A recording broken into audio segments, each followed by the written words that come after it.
Estuvimos presentes en el cóctel que realizó Simon Perú en las instalaciones del Hotel Hilton para dar a conocer sus nuevos sistemas de iluminación por red IP a sus clientes e invitados. La presentación estuvo a cargo de Nelson Farfán, gerente técnico regional de Latinoamérica de Simon. A continuación, un resumen de la presentación. Esta noche nos acompaña Nelson Farfán, nuestro gerente técnico para la región. Él es el vicepresidente de VIXI, presidente de INCREA, también de Uptime, de CEPRO, más del... Él tiene todas las certificaciones, así que bueno... Puestos que un bus. Sí. Yo espero que esta presentación sea de mucho provecho. Hoy día vamos a presentar también la demo de iluminación POE.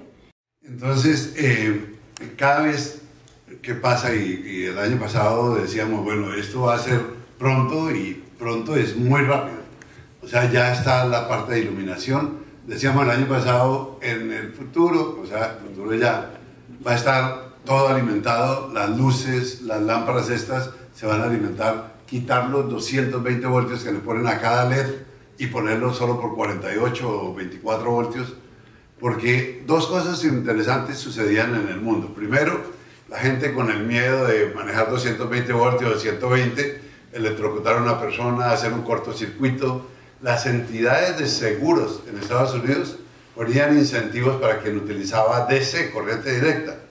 Hoy hay una rebaja en las pólizas grandes a quien está haciendo estos proyectos ya sin corriente alterna, solo corriente directa, y aparte de eso, de la economía de energía que se tiene, pues también está la facilidad de poder montar una otra lámpara hasta que el mismo switch al cual se pone, él controla la capacidad máxima que tiene. Entonces ya está funcionando, ya hay varias. Simon trabajó 2 años en conjunto con Philips y Cisco en desarrollar lo que eran las pruebas. Básicamente es aplicar el cableado estructurado a otra cosa, porque el desarrollo de las pruebas se hizo 2 años mirando cómo es el calentamiento de los cables, qué pasaría, cuáles mejor funcionan que otros. Hoy en día ya en las normas, yo trabajo con los comités de TEIA y de ISO. Aquí tengo alguna parte de la participación de los comités. Yo participo en la ISO y en la TEIA. La TEIA hace las normas para Estados Unidos solamente. Pues como Simon es una empresa americana, pues participa ahí.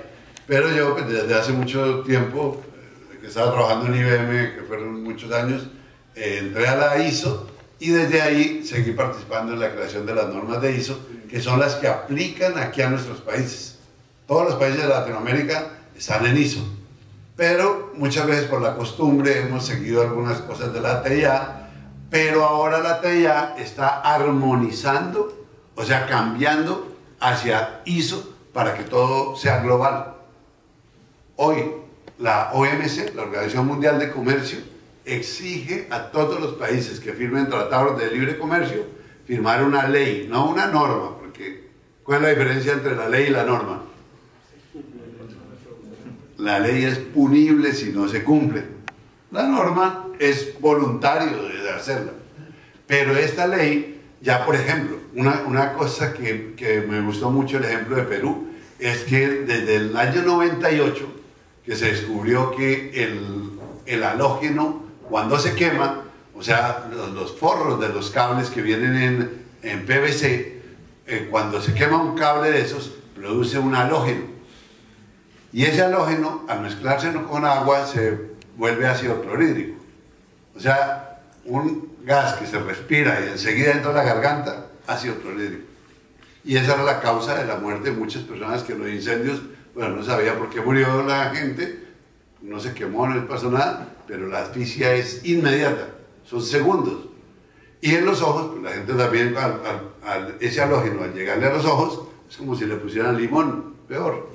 Entonces la gente no puede moverse, no puede salir, no puede respirar y ahí quedaba. Entonces en el 98, en el tal protocolo de Montreal, dijeron hay que acabar con todo lo que produzca halógenos. Y hasta ahora se cumplieron los 20 y se están acordando de hacer el cambio, ¿sí? Pero ya en Perú, por ejemplo, hace como unos 7 años o algo así, ya puso como ley poner cables, instalar cables solo low smoke, cero halógeno. LSZH, o sea, low smoke de bajo humo y cero halógeno, de que no produzca al quemarse los gases halógenos dañinos tanto al medio ambiente como a la gente. Y no, yo pensé que era solamente el medio ambiente y la gente, pero ahora hubo un incendio en Venezuela, en un centro de cómputo, no tanto incendio, un medio fuego en el manojo de cables. Se dañaron 90% de los equipos del centro de cómputo donde sucedió el incendio. Pero fue un conato de incendio, no un incendio completo. Y eso ya hizo que la gente entrara ahora sí en pánico, vamos a cambiar todo, por lo mismo cero halógeno. Entonces, esa es una de las tecnologías que se está cambiando y los cables cambian, pero los cambios son para bien. Ahora ya, con las nuevas tecnologías que se están haciendo, ya lo que se está pensando es hacer, andábamos a 10 megas, ¿cierto?, de velocidad por las redes. Después a 100, cambió a 1000 hace 7 años. Y más o menos cada 6, 7 años hay ese salto tan grande. Hoy el salto fue final de 2017 para comenzar en 2018 como una nueva era de las comunicaciones. De hecho, por ejemplo, en el wireless, en lo que es la tecnología de wireless, lo llamaron Wave 1 y Wave 2, como la ola primera y la segunda ola en el wireless. Ya saben que los access point, donde yo entro con mi Wi-Fi, normalmente tenían 300 megas o 400 megas. Hoy, ¿cuántos tienen los access point? ¿Qué velocidad? Entonces, fíjense, ya los access point son 1000, 1300, 1600 megas y 2000 megas. Y la fibra pues subió a 400 y ahora después la fibra va a subir a 800 y el cobre pues subirá a 100, se supone. 100 gigas, o sea, casi inimaginable que pueda manejar 100.000 millones de pulsos en un segundo, sin una equivocación. Porque ¿qué pasa si van 100.000 millones de pulsos y uno solamente falta, uno de esos pulsitos falta? ¿Qué pasa? Cuando llega a la comunicación, la tarjeta ya lo ve y dice, no entendí, y lo devuelve. Por un pulsito en 100.000 millones. O sea, es algo que yo seguía hasta 1 mega, pero después de 1 mega ya no puede uno seguirlo. Ya tiene que ser otro computador que lo analiza. De hecho, esos analizadores o los certificadores son computadores muy, muy finos, muy potentes, que hacen que el análisis de eso cueste. Un computador de esos de analizar los cables puede costar, ¿cuántos dólares? ¿Quién ha tratado con un? Aquí debe costar unos $15.000 o algo así más. O sea, es costoso, porque es un computador que hace millones de operaciones en un segundo, para verificar que sí esté corriendo los 10.000 millones de pulsos en un segundo en el cable. ¿Sí? Entonces, eso fue lo que dijeron, y ahora es todos los servicios dados por un mismo sistema de cableado, por un solo sistema de cableado, una sola canalización que me cubra todo. Entonces yo en esta canalización saco el cable de la iluminación, saco el cable del sensor de incendios que está ahí arriba, saco el cable de cada cosa de esas, ¿cierto? Y aquí me gusta este último. Todos conocen que es el DAS. DAS, Sistema de Antena Distribuida. Me estaba hablando de las antenas, ¿no? Hace poco. Es que tú parles de las antenas. Uy. Señor, me habló un poco en el francés de las antenas. ¿Por qué? La antena, fíjense que todo el mundo tiene antenas para celular, que es prohibido tener más de 10 antenas en una porque puede emitir más de 1 vatio, y más de 1 vatio se considera que para la salud no es bueno. Puede que ya te han demostrado que no hay molestia en la gente, que usted puede tener antenas en todos lados y que no lo molestan. Está demostrado por científicos que ha traído aquí las empresas de celular para demostrar que no hace daño. Pues las pagan empresas de celular, sí. Pero entonces, ellos han demostrado que no hace daño. Bueno, que usted puso 2 teléfonos aquí funcionando y que puso un huevo en la mitad y que salió tibio el huevo, pues bueno, eso es otra cosa, ¿cierto? Porque algunos dicen que ese es el cuento, que esa es la parte que hacen, pero la realidad es que hace un tiempo yo estuve analizando. Un familiar trajo un equipo de esos que le queman las venas a las señoras, que le llaman las arañitas, y las quema. Entonces me dice, oiga, yo compro estos equipos allá en Estados Unidos y me valen una cantidad de plata, vale como $15.000, $18.000, y por dentro no es nada, tienen un tubo de radiofrecuencia y un circuito muy pequeño de bobinas. Me puse a analizarlo, simple, un generador de 3 GHz, eso es todo. Y la punta tiene pues, de alta potencia, ¿no? Tiene más de 4 vatios. Cuando yo tengo 10 antenas de 100 milivatios, ¿cuántos vatios hay? 10 antenas de 100 milivatios. Hay 1 vatio. ¿Sí? Y en ese equipo que quema las venitas adentro, tiene 3 vatios de potencia en la salida. Lo pone ahí, quema la vena adentro. ¿Sí? Entonces, ¿será que la alta frecuencia puede ser dañina? ¿O lo pueden operar gratis? Lo opera gratis, ¿cierto? Entonces, de ahí que dijeron, básicamente no ponga tantas antenas afuera porque yo podría poner antenas distribuidas de muy baja potencia y eso lo llamaron DAS. Entonces pone una antena. Hoy cuando uno se sube a un ascensor, tiene el problema que se le va la onda del celular cuando se sube al ascensor. Entra al sótano. Aquí me pasó ayer, digamos, con una presentación yo le iba a bajar de 9 megas y listo, y entramos al sótano y ya iba en el 8º mega transferido. Bueno, entramos, se cayó la transmisión, entonces a volver otra vez a pasar los 9 megas, porque en el sótano no funciona. ¿Sí? ¿Por qué no funciona en el sótano? Porque el edificio, por ejemplo, la mayoría son construidos de una infraestructura metálica fuerte que no deja pasar una onda, y cuando llega uno allá, pues ya se quedó sin celular en el 2º sótano. En Colombia, en varios países, pero aquí opera, por ejemplo, Inacal. Inacal es el de aquí. Sí. Inacal e Indecopi. Pero el que figura en ISO es Indecopi. O sea, ya no figura Inacal, sino figura Indecopi pagando, ¿no? Como pagando. Pero eso lo que significa es que Perú paga a la ISO. Perú, el gobierno de Perú pertenece a ISO y por lo tanto tiene derecho a utilizar las normas, y no derecho, sino que ahora tiene la obligación, porque la OMC dijo, por ley, todos los países que firmen tratados de libre comercio deben seguir las normas ISO, no más. Entonces, eso es lo bien interesante que se puso allá dice la OMC. A pesar de que, por ejemplo, aquí está la TIA, que está debajo de ANSI de Estados Unidos, está el BICSI, que es nuestra asociación que genera las normas de mejores prácticas de cómo hacer algo, de comunicaciones. Por ejemplo, a mí la que más me gusta y la mejor realmente que existe, se tardó muchos años en sacarla, casi 5 años, y la dejaron bien, muy bien hecha, es cómo hacer un centro de datos.